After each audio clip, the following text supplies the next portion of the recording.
मेरा नाम रिया है। एक दिन मम्मी से मिलने उनकी सहेली आई तो घर के रिवाज के अनुसार मेरी बड़ी बहन खुशी खुशी किचन में चाय बनाने के लिए चली गई और साथ ही पकौड़ी भी बनाने लगी। इतनी देर में मेरी दूसरी बहन नाश्ता तैयार करने लगी। एक ट्रे में सारे बर्तन, नमकीन, बिस्किट वगैरह सेट कर चुकी थी। अगले 15 मिनट बाद खुशी दीदी सजी सजाई ट्रे लेकर मम्मी के रूम की तरफ जाने लगी। तभी रास्ते में उनका पैर अटक गया और वे और ट्रे दोनों गिर गए। अचानक शोर सुनकर जब मम्मी बाहर निकलीं तो दीदी को देखकर उनके चेहरे के भाव बदल गए। दीदी डरी सहमी मम्मी को देखने लगी। मम्मी के एक इशारे पर दूसरी बहन आगे आई और दीदी को उठाकर एक कमरे में बंद कर दिया। फिर जल्दी जल्दी सब कुछ समेटने लगी। यह सब देखकर मम्मी की सहेली पूनम जाने लगी और मम्मी से बोली, कोई बात नहीं, बच्चों को कुछ मत कहना, वैसे ही मैं जाने ही वाली थी। मम्मी के चेहरे पर कोई नरमी नहीं थी। उनके चेहरे से साफ पता चल रहा था कि वे बहुत गुस्से में हैं। मम्मी बोली, नहीं शालू, इन बच्चियों को समझना चाहिए कि उनकी नादानियों का क्या असर होता है। मैंने उनकी हर गलती बचपन से माफ़ की है, मगर अब बहुत हो गया। मम्मी के शब्दों में कोई नरमी नहीं थी। शालू, जो मम्मी की दोस्त थी, ठंडी सांस भरकर वहां से चली गई, क्योंकि सब जानते थे कि जब मम्मी किसी बात को कह दें या किसी चीज़ के बारे में सोच लें तो कोई उन्हें वापस पीछे नहीं हटा सकता। उस रात जो हुआ वह हम सब बहनों को दहला देने के लिए काफ़ी था। मम्मी ने दीदी को रात में बाहर निकाला और डांट फटकार कर वापस उसी कमरे में बंद कर दिया। उस वक्त दीदी की उम्र 21 साल थी और मम्मी का ऐसा जालिम व्यवहार हमने पहली बार देखा था और उनका यह व्यवहार हमें रोने पर मजबूर कर गया। रात को दीदी को कमरे में बंद करने के बाद हमें छत पर भेज दिया गया और कहा कि कोई भी लड़की नीचे नहीं आएगी। अगर किसी ने अपनी बहन को देखने या बचाने की कोशिश की तो उसके साथ भी यही होगा। हम सब बहनें पूरी रात जागती रहीं, क्योंकि ऐसा पहली बार हुआ था। मम्मी ने हमें हर काम सिखाया था, लेकिन पहले कभी गलती करने पर समझाकर छोड़ देती थीं। लेकिन कमरे में पूरी रात के लिए बंद करना बहुत खतरनाक था। हम 5 बहनें थीं और मैं सबसे छोटी थी। 2 बहनें जुड़वा थीं और मेरी उम्र अभी 12 साल थी। रात को रोते रोते पता नहीं कब हमारी आंख लग गई। सुबह जब मैं उठी तो बाकी सारी बहनें अभी सो रही थीं। मैं जानती थी कि अगर मम्मी ने हमें इतनी देर तक सोते हुए देख लिया तो डांट पड़ेगी, इसलिए जल्दी से सबको उठाया और कहा कि मम्मी आ रही हैं, जिस पर सब बहनों ने फुर्ती दिखाते हुए अपने अपने काम करना शुरू कर दिया। कोई सफाई करने लगी तो कोई नाश्ता बनाने लगी और कोई बर्तन धोने में लग गई। क्योंकि मैं सबसे छोटी थी इसलिए मेरा कोई खास काम नहीं था। मैं छोटे मोटे काम कर दिया करती थी या किसी चीज़ की ज़रूरत होती तो उसे उठाकर दे दिया करती थी। सुबह के 10 बजे मम्मी अपने कमरे से बाहर निकलीं और उस कमरे में चली गईं जहां दीदी को बंद किया गया था। कुछ देर बाद दीदी लंगड़ाती हुई बाहर निकलीं और उनके पीछे मम्मी भी बाहर आ गईं। मम्मी के हाथों में 500 के बहुत सारे नोट थे। दीदी के कमरे से बाहर निकलते ही मम्मी ने उस कमरे को बंद करके ताला लगा दिया और दीदी को एक गोली निकालकर पानी के साथ दी, जो मम्मी के इशारे पर उन्होंने खा ली। मम्मी ने सभी बहनों से कहा कि कोई भी शोर न करे, तुम्हारी बहन सोने जा रही है। साथ ही मम्मी दीदी को सहारा देकर अपने कमरे में ले गईं। दीदी के सोते ही मम्मी बाहर आ गईं और हम सबके काम गौर से देखने लगीं। हम सब अभी तक परेशान थे। कोई नहीं जानता था कि मम्मी ने ऐसा क्यों किया। चलो, कमरे में बंद करने वाली बात तो समझ में आती है, लेकिन जब दीदी बाहर निकलीं तो वे बुरी तरह से लंगड़ा रही थीं। क्या वहां पर कोई था जिसने दीदी को पीटा या कोई और वजह थी? मैं समझ नहीं पा रही थी। दोपहर को 1 घंटे हम सब बहनों को सोना होता था, लेकिन उस दिन मेरी आंखों से नींद कोसों दूर थी। मैं चाहकर भी सो नहीं पाई। मेरे सामने दीदी का बार बार बेबस और मुरझाया हुआ चेहरा सामने आ जाता था और मैं परेशानी से करवटें बदलने लगती थी। अगर दीदी की गलती थी तो मम्मी ने उन्हें इतने प्यार से अपने कमरे में क्यों सुलाया? अब एक नया सवाल मेरे दिमाग में सांप बनकर फन फैलाए बैठा था, जिसका जवाब मैं कहीं से भी नहीं पा सकती थी। मेरे पापा सारा दिन बाहर बैठे जुआ खेलते और मम्मी कुड़कुड़ाकर अपना खून जलाती। उन्होंने पापा को 1000 बार मना किया था कि यह मोहल्ले वाला घर है, इसके बाहर ऐसी हरकतें मत किया करो, मगर पापा कुछ समझने को तैयार नहीं थे। सारा दिन जुए में गुजारते और रात में पूरी रात नशा करते। उनकी हालत इस कदर खराब हो जाती कि मम्मी उन्हें पकड़कर घर में लाती, लेकिन वे गालियां बकते हुए बाहर निकल जाते। मम्मी फिर से हिम्मत करके उन्हें अंदर बुलाती तो वे मम्मी को पीटते और मार मार कर अधमरा कर देते। फिर वे दहलीज पर बेहोश हो जाते। इस सब तमाशे से पहले मम्मी हम सब बहनों को कमरे में भेज देती और बाहर से ताला लगा देती, क्योंकि शायद वे हमें पापा के इस व्यवहार से बचाना चाहती थीं। अक्सर पापा शराब के नशे में इतना मदहोश होते कि मम्मी को बेचने की बातें करते, जो हम कमरे में होकर भी सुनते थे। लेकिन मम्मी सब कुछ सहती थीं, पापा के एक शब्द से नहीं घबराती थीं। उनकी मर्दानगी का ऐसा मुकाबला करती कि पापा दंग रह जाते और पूछते कि पूनम तू औरत है या मर्द? इतनी ताकत तो मुझ में भी नहीं है। लेकिन मम्मी कभी भी इस बात पर शर्मिंदा नहीं होती थीं, बल्कि उल्टा गुस्से से कहती, हर्ष मेरे पास एक भी पैसा नहीं है जो मैं तुझ जैसे नशेड़ी के हाथ पर रखूं। मैंने जैसे तैसे करके यह घर बनाया और मैं तुझे इस घर में रख रही हूं, तो मेरा एहसान मान, यही बहुत है। अगर तूने कोई तोड़ फोड़ की तो तुझे यहाँ से बाहर निकाल दूंगी। हमारा घर कोई कोठी नहीं था, बस इसमें मार्बल का काम हुआ था और एक अच्छा सा ड्राइंग रूम था। मम्मी के लिए यही कोठी के बराबर था। मम्मी की बातें सुनकर पापा फिर मिन्नतें करने लगते, कहते कि पूनम थोड़े से पैसे दे दे। तू चाहती है कि तेरा पति जुआ खेलने बैठे और उसकी जेब से एक पैसा भी न निकले। लेकिन मम्मी की ना कभी नहीं बदलती थी।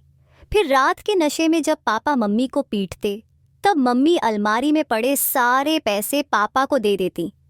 लेकिन अगले दिन मम्मी के पास फिर से ढेर सारे पैसे होते थे।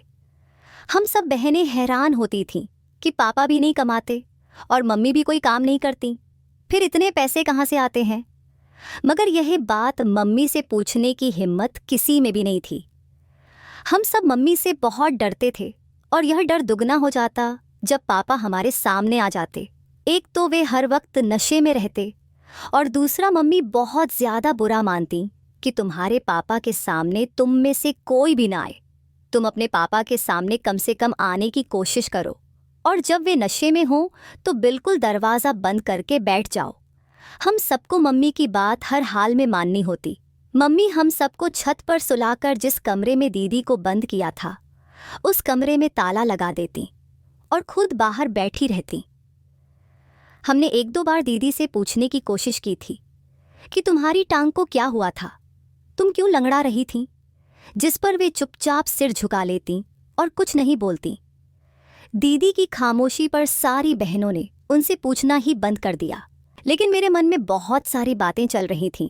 मैंने लगभग 3 दिन दीदी से सवाल पूछे, लेकिन उन्होंने कुछ भी नहीं बताया। आखिर एक दिन जब मैंने उन्हें बहुत तंग किया तो उन्होंने मेरे मुंह पर एक थप्पड़ मार दिया और चिल्लाकर बोली, तुम अभी छोटी हो, अच्छे से काम किया करो, किसी काम में कोई गलती मत करना, वरना मेरी जैसी सज़ा तुम्हें भी मिलेगी।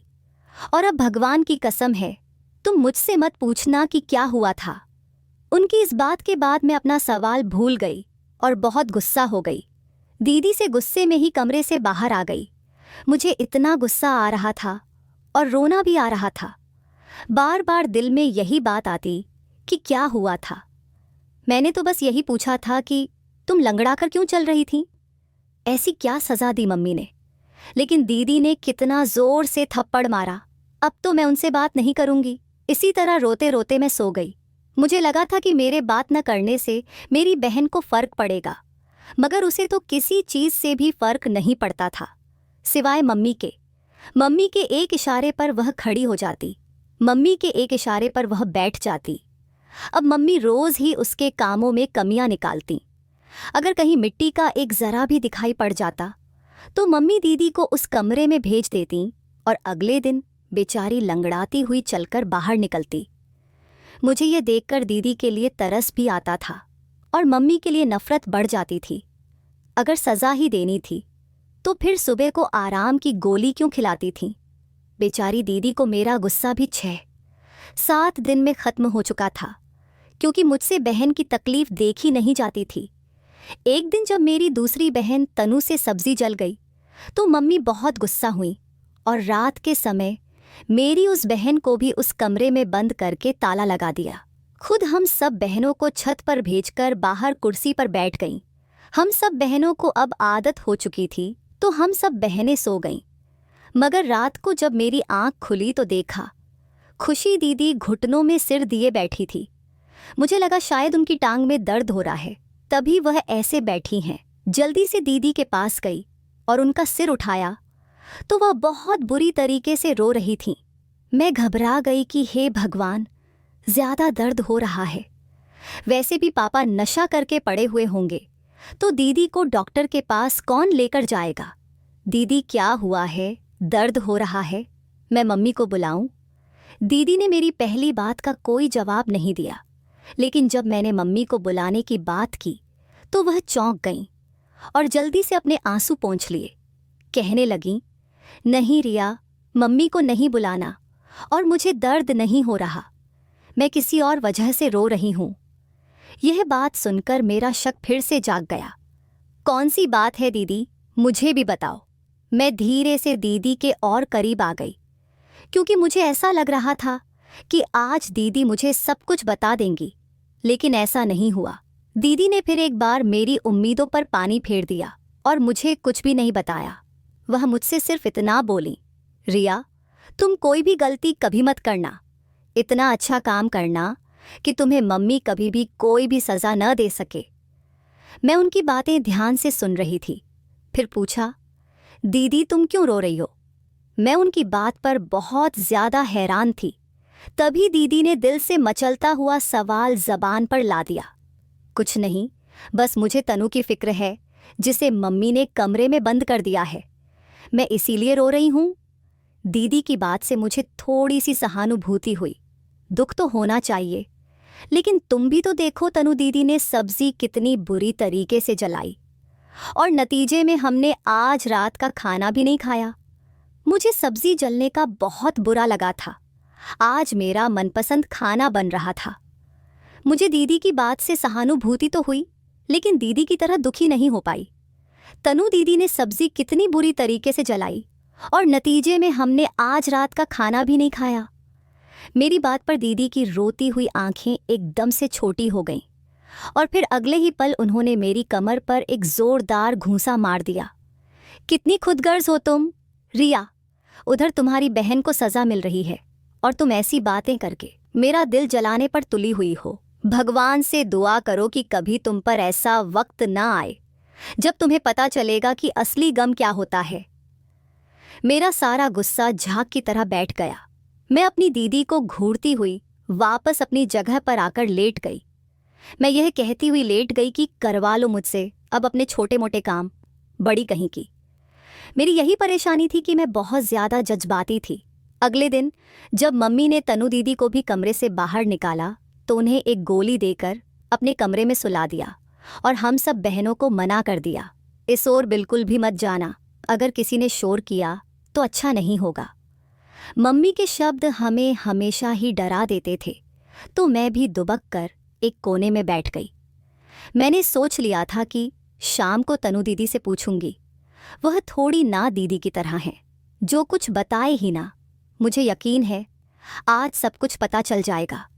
लेकिन मेरी किस्मत, शाम को जब दीदी सोकर बाहर निकली, चुपचाप घर के काम में बिजी हो गई। मैं जो कामों से दूर भागती थी, जल्दी से अपनी बहन का हाथ बटाने लगी और बातों ही बातों में पूछा, तनु दीदी क्या हो रहा है? आपकी टांग को ज़्यादा दर्द हो रहा है तो मैं दबा दूं। लेकिन दूसरी तरफ बिल्कुल खामोशी थी। मैंने 3-4 बार यही बात पूछी, लेकिन जब वहाँ से कोई जवाब नहीं आया तो मैं चिढ़ गई और गुस्से से बोली, पता नहीं भगवान बड़ी बहनें बनाता ही क्यों है, जिससे कुछ भी पूछो बस चुप और खामोश ही रहते हैं। खुशी दीदी से पूछा तो वह कुछ नहीं बताती, तुमसे पूछो तो तुम भी चुप हो। मेरी बात सुनकर उन्होंने बहुत दुख से कहा, रिया, अगर हम इसी एक बात का जवाब नहीं दे रहे तो क्या यह अच्छी बात नहीं है? तुम ये सवाल बार बार ना करो। इन सब बातों का जवाब ना देने की भी एक वजह है और तुम अभी बहुत छोटी हो। फालतू सवाल जवाब करने से अच्छा है तुम अच्छे से काम किया करो और प्रार्थना करो कि कभी तुमसे कोई गलती ना हो। इतना कहकर तनु दीदी की आंखों में आंसू आ गए और मैं भी डर कर वहां से चली आई। यह क्या हर कोई प्रार्थना ही करवा रहा था कि मुझसे कोई गलती ना हो? क्या पता मम्मी कैसी भयानक सज़ा देती हों। इसलिए बेहतर है कि मुझे सच में कोई गलती नहीं करनी चाहिए। मैं रात को लेटे हुए यह सब सोच रही थी और इन बातों ने मुझे डरा कर रख दिया। अगली सुबह उठी तो हमारे घर में मजदूर काम कर रहे थे। हम सब बहनें बहुत हैरान हुई। अभी 3 महीने पहले ही तो मम्मी ने यह घर गिराकर दोबारा बनवाया था, फिर अब क्यों मजदूर बुलवाए गए हैं? मैंने मम्मी से पूछा तो उन्होंने मुझे गुस्से वाली निगाहों से देखा और सख्त लहजे में बोली, अंदर जाओ। मैं मम्मी से सहम कर कमरे में चली गई। हमारे घर में अगर कोई अनजान मर जाता तो हमारी मम्मी ने सख्ती से मना कर रखा था कि उसके सामने किसी को भी नहीं आना है, सब लड़कियां अंदर रहेंगी। लेकिन मैं खुद को सबसे छोटी समझकर इस बात का फ़ायदा भी उठा लेती थी। बाकी सबके मुकाबले मम्मी मुझसे ज़रा नरमी से बात करती थीं, लेकिन इतनी भी नहीं कि मैं सर पर ही चढ़ जाऊं। हम पूरा दिन कमरे में रहते और खाना भी कमरे में ही खाया करते। मम्मी ने खाना होटल से मंगवाया और हमें कमरे में ही दे दिया। मैं अंदर एक ही कमरे में बैठ बैठ कर थक चुकी थी। हम सब इस बात से अनजान थे कि मम्मी आखिर क्यों वह बनवा रही हैं। ऐसा क्या खास है? लेकिन यह राज भी रात को खुला, वह भी पूरा नहीं, बस आधा अधूरा। रात को मजदूरों के जाने के बाद जब हम बाहर आए तो एक कमरे में शरीफ बंधे हुए थे। जिस कमरे में मम्मी ने बहनों को बंद कर दिया था वह अजीब सा लग रहा था और उसे काफ़ी बड़ा भी कर दिया गया था, क्योंकि उसे पिछली गली तक लंबा किया गया था। मैंने एक बार फिर हिम्मत की, क्योंकि मुझे यह बात समझ नहीं आ रही थी। जब तक मैं सच नहीं जानती मुझे सुकून नहीं मिलना था। मम्मी, अब तो बता दो क्या बनवा रही हो? इस पर वह बोली, तुझे मैंने मना किया था ना, तू क्यों आई है मजदूरों के सामने? आज के बाद कोई गलती की ना तो टांगे तोड़ दूंगी। तभी मुझे खुशी दीदी और तनु दीदी का लंगड़ा कर चलना याद आया और मैं डर के कारण चुप हो गई। अच्छा माफ़ कर दो मम्मी, लेकिन बता तो दो, मैं बेटी नहीं हूँ तुम्हारी जो कुछ और काम नहीं आए। मक्खन लगाना बहुत अच्छा है। मैंने भी यही तरकीब लगाई और मासूम बनकर पूछा तो मम्मी कहने लगी, जेल बनवा रही हूँ तुम सबके लिए। अब जो कोई गलती करेगा वह यहीं बंद होगा। मुझे लगा मम्मी मजाक कर रही है और इस बात पर मैं हंसने लगी, लेकिन वह मजाक नहीं कर रही थी, वह सच कह रही थी। तभी मेरे हंसने पर नाराज़ होकर बोली, यह बदतमीजी है। अगर मम्मी कोई बात कहे तो दांत नहीं निकालते, बल्कि उसे गौर से सुनते हैं और उस पर चलने की कोशिश करते हैं। अगर आज के बाद तुमने कभी ऐसा व्यवहार अपनाया तो मुझसे बुरा कोई नहीं होगा और सबसे पहले मैं तुम्हें ही इस जेल के अंदर बंद करूंगी। मम्मी की इस बात ने मेरी हंसी को रोक दिया और मैं डरते हुए बोली, मम्मी क्या तुम सच कह रही हो? लेकिन इस बार वह नहीं बोली और मुझ पर गुस्से की नज़र डालते हुए अपने कमरे में चली गई। पीछे से दीदी ने मेरा हाथ पकड़ा और अपने कमरे में ले गई। रिया, पागल क्यों बनी बैठी हो? कितनी बार तुम्हें मना किया है कि फिजूल सवाल मत किया करो। अगर मम्मी को गुस्सा आ गया तो बहुत बुरा होगा तुम्हारे साथ। तुम समझते क्यों नहीं हो? तुम इन सवालों का पीछा क्यों नहीं छोड़ती हो? 1000 बार मैं तुम्हें मना कर चुकी हूँ, लेकिन तुम हो कि अपनी बात पर अड़ी हुई हो। रुक जाओ, मत करो पीछा इन बातों का। एक दिन खुद पता चल जाएगा, फिर तुम रोती फिरोगी। दीदी बहुत ज़्यादा रो रही थीं और मुझे खुद पर गुस्सा आया कि मैं क्यों इन बातों के पीछे भाग रही हूँ, जबकि यह बातें अच्छी भी नहीं हैं। यह जानते हुए भी कि दोनों बहनों के क्या हाल हुए, मैं बस अपने शक के पीछे बार बार तनु दीदी और खुशी दीदी से पूछकर उन्हें तकलीफ दे रही हूँ। उस रात मैंने दीदी से वादा किया कि आज के बाद मैं इस बारे में किसी से नहीं पूछूंगी और हर काम बहुत अच्छा करूंगी। मम्मी को कभी शिकायत का कोई मौका नहीं दूंगी। बस इस बार मुझे माफ़ कर दो, मैंने तुम दोनों का दिल दुखाया है। दीदी इस बात से बहुत ज़्यादा खुश हो गईं। अपने बेड के नीचे से RSP से भी शर्ट निकालकर मुझे दिए। मैं हैरान रह गई, उनके पास इतने सारे पैसे कहाँ से आए? मम्मी तो हम में से किसी को भी खर्चा नहीं देती थी। मैंने दीदी से पूछा तो वह मुस्कुरा दी और बोली, तुमने देखा है ना कि जब मैं कमरे से बाहर आती हूँ मम्मी 500 के कितने नोट उठाती है। मैंने इस बात पर जल्दी से सिर हिला दिया। दीदी कहने लगीं, मैंने भी उन्हीं पैसों में से कुछ उठा लिए थे, अब यह तुम्हारे हुए क्योंकि तुम मेरी बात मान रही हो, और अगर तुमने मुझसे किया वादा तोड़ा तो मैं उसी दिन तुमसे हमेशा हमेशा के लिए खफा हो जाऊंगी और कभी बात नहीं करूंगी। मैंने उन्हें यकीन दिलाया कि कभी भी ऐसा नहीं होगा कि मैं तुम्हारे साथ किया हुआ वादा तोड़ दूं। मैंने उस रात सबको यकीन दिला दिया कि इस बारे में आज के बाद कोई बात नहीं करनी। अगर मैं ऐसे ही पूछती रही तो मम्मी मुझे ही जेल में न डाल दें। अगले दिन फिर मम्मी ने हम सबको कमरे में बंद कर दिया क्योंकि पापा अपने किसी दोस्त के पास गए थे और सुबह के वक्त वापस आए थे।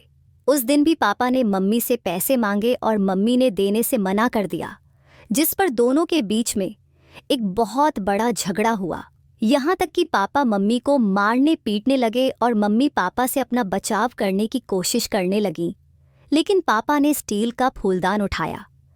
जैसे ही वह फूलदान मम्मी के सिर पर मारने के लिए लाए, वैसे ही उनका पैर बुरी तरह से फिसल गया। पैर फिसलते ही पापा का सिर जमीन पर लगने से फट गया। मम्मी जल्दी से गली में ही मौजूद डॉक्टर के पास गईं। डॉक्टर ने बताया कि पापा का देहांत हो चुका है। यह सुनकर मम्मी बहुत ज्यादा रोईं और हम सब बहनों को भी कमरे से निकाल दिया। जिस आदमी से मैंने तुम्हें छुपाने की कोशिश की, आज वह इस दुनिया में नहीं रहा। अब कोई ज़रूरत नहीं तुम लोगों को छुपाने की। बाहर आकर देखो अपने पापा को। मैंने उस दिन मम्मी को पहली बार रोते हुए देखा था, वरना वह तो परेशानी में भी अपने माथे पर एक शिकन नहीं आने देती थीं। हम सब बहनें हमेशा पापा से दूर रहीं, लेकिन मुझे भी बहुत ज़्यादा रोना आ रहा था। आखिर जो भी थे, जैसे भी थे, हमारे पापा थे। पापा के देहांत के चौथे दिन ही मम्मी की हालत ठीक हो गई और घर में जो जेल बनाने का काम अधूरा रह गया था, मजदूर उस काम को पूरा करने के लिए वापस आ गए। देखते ही देखते 5 दिनों के अंदर जेल तैयार हो चुकी थी। मम्मी अब बहुत खुश रहा करती थीं। रोज ही सब बहनों का करा हुआ काम देखती और जरा सी भी गलती होती तो उसे जेल में डाल दिया करती थीं, और फिर अगले दिन जेल से निकालकर बहन को गोली खिलाकर सुला देती और खुद 500 के नोट उठा लिया करती थीं। इसी तरह 4 साल हो गए और अब सब बहनें मम्मी की यह सज़ा पा चुकी थीं, सिवाय मेरे, क्योंकि मैं कभी कोई काम नहीं करती थी और ना ही मेरी बहनें मुझे करने देती थीं। अगर मैं किसी काम को हाथ लगाती तो वह रोक देती, वह काम छीन कर खुद करने लगती। मुझे बहुत अजीब लगता, क्या हमेशा ही यह सब मुझे एक छोटी बच्ची समझती रहेंगी? मैं 18 साल की हो चुकी हूँ, कम से कम अब तो कोई काम करने दें। लेकिन उनका यही जवाब होता, अगर तुमसे कोई गलती हो गई तो मम्मी तुम्हें भी वह सज़ा देंगी। मेरा दिल बहुत मचलता था कि उनसे पूछूं कि आखिर ऐसी कौन सी सज़ा है जिससे तुम सब इस कदर डरती हो। मगर दीदी से किया हुआ वादा भी बहुत अच्छी तरह याद था। मुझे मैं उसे भी तोड़ नहीं सकती थी। अब सिर्फ एक ही हल था, मैं काम करूं और मम्मी मुझे सजा के तौर पर जेल में बंद कर सके। बहनों का व्यवहार अजीब ही था, कोई भी मुझे काम को हाथ लगाने नहीं देती थी।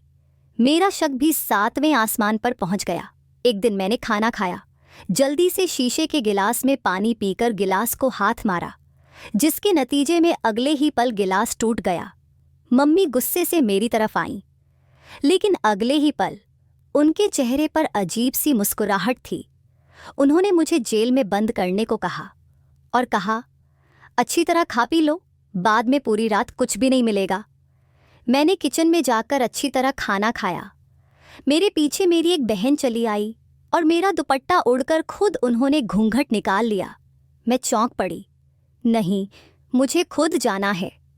जिस पर वह बोली, अच्छा मुझे जाने दो, तुम ऐसा करो, उधर पर्दे के पीछे छुप जाना तो तुम्हें सब पता चल जाएगा। मम्मी ने जैसे ही बहन को जेल में डाला, वैसे ही मैं भी अंदर घुस गई। और पर्दे के पीछे छुप गई।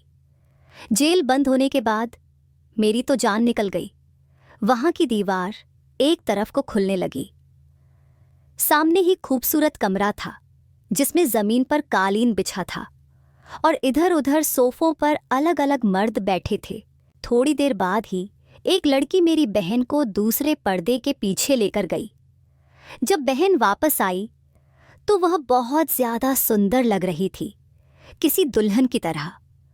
फिर गाना बजने लगा और मेरी बहन उस गाने पर नाचने लगी। वह पूरी रात नाचती रही और मैं रोते हुए अपनी बहन को अपने हिस्से की जिंदगी जीते हुए देखती रही। फिर आखिर जब सुबह हुई तो आदमी एक एक करके वहां से जाने लगे, लेकिन जाने से पहले सब अपने हिसाब के मुताबिक हजारों के नोट रख कर जा रहे थे। मेरी बहन नाच नाच कर इसका कदर थक गई थी कि जब मम्मी ने जेल का दरवाज़ा खोला तो उसे चला ही नहीं जा रहा था। वह लड़खड़ाते हुए बाहर निकली। मैं भी चुपके से उनके पीछे बाहर निकली। मैं बहुत जुनूनी लड़की थी। मेरी सभी बहनों ने यह जुल्म तो बर्दाश्त कर लिया था, लेकिन मेरे लिए आंखों देखा यह सब सहना किसी भी सूरत में मुमकिन नहीं था। मैंने सोच लिया था कि आज रात को मम्मी के किए की सज़ा उन्हें ज़रूर दूंगी। आज फिर मैंने गलती की। मम्मी ने मुझे भेजना चाहा तो बाकी बहनों ने मना कर दिया कि हम चले जाते हैं, लेकिन मैंने जिद की और खुद जेल के अंदर गई। रात को वहां जाने से पहले मैंने एक बहुत बड़ा कदम उठाया। हमारे मोहल्ले में ही एक आदमी ने अपनी बहू को मारा था तो मीडिया वाले आए थे। जाते वक्त मैंने उनका कार्ड गली में से गिरा पड़ा हुआ उठा लिया था और ना जाने कैसे बचपन से वह कार्ड मेरे पास रखा हुआ रह गया था। पापा के मर जाने के बाद मैंने उनका मोबाइल उठाकर मीडिया वालों का नंबर मिलाया और उन्हें सब कुछ बता दिया। ये भी बताया कि आज रात आपको अपनी आंखों से सच का पता चल जाएगा। वे लोग मेरी बात पर यकीन करके आ गए और जैसे ही मम्मी मुझे जेल में लेकर गई, वे भी पीछे कैमरा लिए चले आए और मम्मी की करतूतों को कैमरे में रिकॉर्ड कर लिया। मम्मी बहुत घबरा गईं। बार बार मुझे उसे से देखते हुए अपने सीने से लगाने लगीं कि मेरी बेटी तो पागल है वगैरह वगैरह। मीडिया वालों ने पुलिस को भी बता दिया और अगले 4 घंटों में मम्मी जेल के अंदर बैठी थी। मेरी सभी बहनें मुझसे बुरी तरह नाराज थीं कि मम्मी के साथ ऐसा क्यों किया, मगर मैं चुप थी। मैंने कोई जवाब नहीं दिया। मैं बस अपनी बहनों को बचाना चाहती थी। अगले दिन एक महिला कांस्टेबल ने हमें बताया, उस औरत ने जुर्म किया है। तुम लोग उसकी बेटियां नहीं हो, बल्कि उसने अलग अलग जगह से तुम्हें उठाया है सिर्फ यह कारोबार करने के लिए। इसका पति भी खुद की मौत नहीं मरा, बल्कि इस औरत ने खुद उसे मारा है क्योंकि वह तुम सबको बेचना चाहता था, जबकि यह औरत उम्र भर की कमाई खाना चाहती थी। यह बात सुनकर हम सब बहनों पर गम का पहाड़ टूट पड़ा। पुलिस ने कहा कि वह हमें हमारे असली माता पिता के पास तक पहुंचा देगी, लेकिन हम सब ने मना कर दिया और हम सब ने एक साथ रहने का सोचा कि हम बहनें कभी अलग नहीं होंगे, हम हमेशा एक साथ ही रहेंगे।